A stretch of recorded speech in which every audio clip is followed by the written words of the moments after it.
Јас сум Елвира Мустафа, ние не сме од организација, ние сме граѓански активисти кои се дигна поради тоа што се случуваше сево на територија на Република Македонија со отровите. Јас сум мајка која што имам дома куче, чувам питбул, кој што спие со моето дете, имам и маче исто така.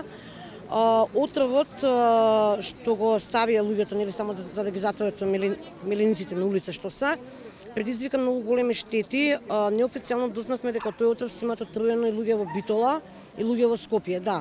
Последната изјава дека отровот е пронајден блиску до детска градинка, значи ние тоа имаме фотографија, која сакате ќе ви доставиме.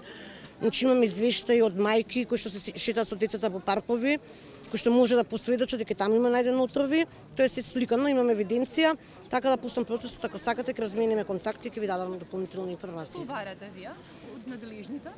Од надлежните бараме значи подобри услови за кучињата скитници.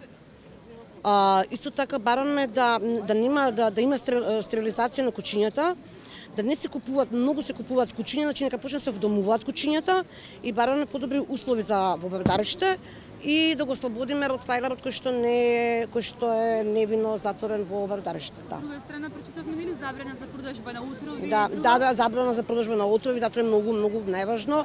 Значи никако да не се продава затоа што во аптека можеш да купиш отров, а не можеш да купиш диазепам од 2 милиграма. Сваѓате, значи страшно, луѓе страшно е стварно. И бараме повисока свесност. Многу повисока свесност. Да. Да не го кажавте имате презиме? Јас сум Елвира Мустафа, граѓански активист, да. Споменавте дека ротвајлерот што е во Вардариште не е тој. Зошто мислите? Затоа што има многу големи очигледности дека не е тој. Значи вака, ротвајлер што е притворен, речам така, е женка која што има само 6 месеци.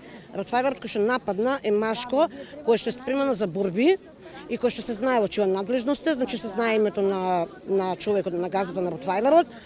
И ако малце подлабоко прочешувате, ќе видите дека тоа е вистина.